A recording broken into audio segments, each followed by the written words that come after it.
Mere hours after our first look at Donkey Kong Bananza, I developed the theory that this game would be a prequel.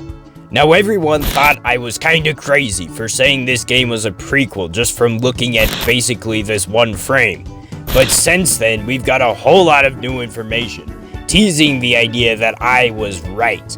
And a lot of people have jumped on the prequel bandwagon with me, but not everyone. I've recently seen a big boom of people claiming this game is not a prequel, and they make some pretty good points. It's just a shame that every point is wrong. So that's what I'm here to talk about. Today, I will take a look at almost every reason I could find as to why this game is not a prequel, and disprove it. First, Cranky Kong and the arcade games. Basically, people are saying that since Cranky Kong is here, and he's old, then Pauline can't be here and be young, because in the original Donkey Kong arcade game, Pauline is an adult and Cranky is much younger. But here's my thoughts. This isn't Pauline, and this isn't Jumpman. Now I know Miyamoto himself said that Mario is Jumpman, but let's look at some numbers real fast. Mario is 24 to 26 years old according to Miyamoto. If we say Donkey Kong Jr. is 10 years old in the events of the original Donkey Kong games, that gives us about 10 years after that until Donkey Kong's birth.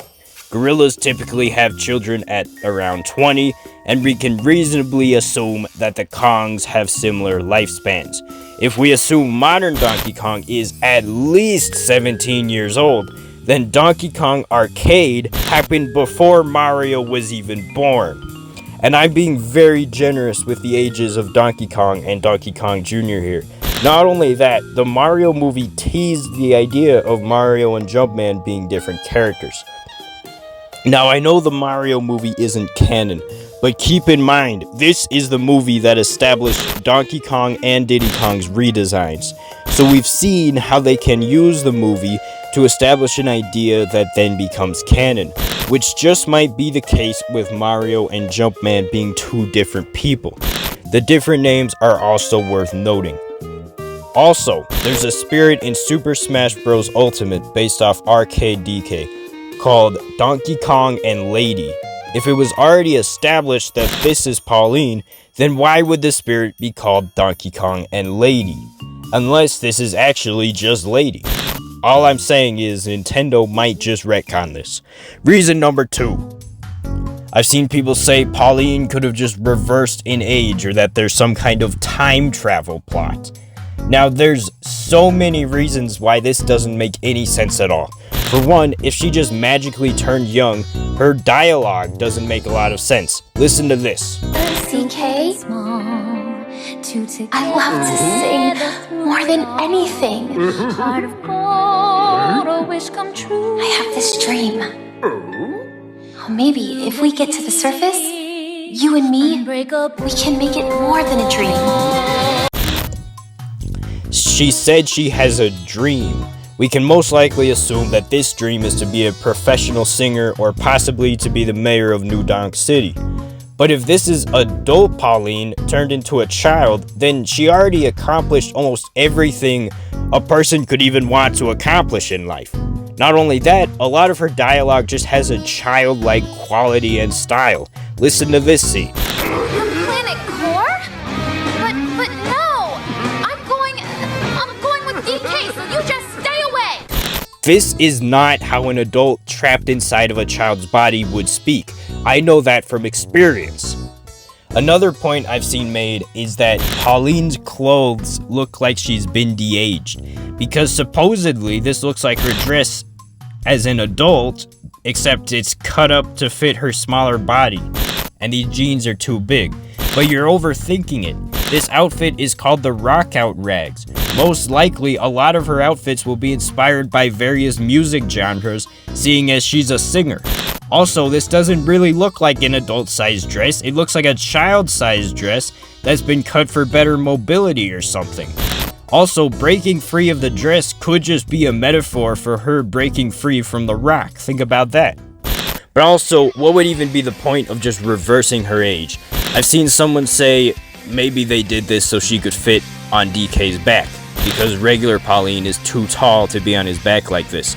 Are we forgetting that the Odyssey team is making this? Remember in Odyssey when Peach would just sit on Bowser's shoulder like this? They could have just done that, or they could have also just kept her as Oddrock until the end of the game. So with that in mind, there is no reason at all for her to have been de-aged. But what about time travel? Alright, listen, tell me. Why would Kid Pauline travel to the future just to get kidnapped and turned into a rock? Or why would Voidco go to the past to get Child Pauline when they could just get the adult version much easier? I'm telling you right now, there's definitely no time travel going on here. Reason number 3. A lot of people talk about how these crates say NDC, and how NDC could be an acronym for New Donk City. And actually, this is a fair point. How would there be crates for New Donk City if Pauline is a child and hasn't been able to build New Donk City? Whoa, slow down. Where is the idea coming from that Pauline built or founded New Donk City? There is no evidence of that at all. We just know that she's the mayor, not that she built it or even named it. I don't know how long it takes to build a city like this, but it would probably be longer than Pauline's entire life anyway. New Donk City could easily just still exist and be named after the original Donkey Kong arcade game, which we decided takes place before Mario and Pauline were even born. Also, look at the NPC characters in this game. Cranky is going on an adventure. He's not just sitting in a rocking chair or is on DK's back like in the country games. He can probably do this because he's younger and more spry. But what's even more notable is his dialogue. If we assume the banana bandit or crook he's talking about is King K. Rool, which I have a whole video talking about that, by the way, notice how he says, "I know him." If this is King K. Rool, and if this takes place after Donkey Kong Country 1, then Donkey Kong would also know King K. Rool pretty well, so he would say, "We know him," or "You know him." But Donkey Kong Country 1 was also Cranky's first encounter with K. Rool, right? Wrong. In Donkey Kong Country 2, Wrinkly Kong says K. Rool was a former student of hers. It's not that unlikely to assume Cranky Kong knows his wife's student, and DK wouldn't. So this is likely King K. Rool's first evil deed, the first time he stole bananas from the Kongs. Another subtle thing to note is Diddy Kong's role in this game. He and Dixie race Donkey Kong on these Rambies, but doesn't that seem a little out of character for Diddy? He's DK's best buddy, but he's just racing instead of helping Donkey Kong on his adventure. Well, hear me out. What if DK and Diddy just aren't homies yet? What if they're just acquaintances in this game, and Diddy has no real inclination to help on this adventure because they hardly know each other? Just a thought. So I think by now I've cleared up almost every reason, but there's one last thing I have to ask. Why wouldn't Nintendo make this a prequel? Just from a logic perspective. It'd be a beautiful story to set up Pauline's origins and to define Donkey Kong's character and his relationship with other characters. It's currently set up to be the perfect prequel, so why not? It has every right to be, and it'd be such a good story. But the game comes out July 17th, and only time can tell if it will truly be a prequel, but I would bet good money that this is definitely a prequel. All the signs point to this being a prequel. There is no point you can make that I will not debunk. Anyway, you can subscribe if you so choose. Either way, you haven't seen the last of me. Bye-bye.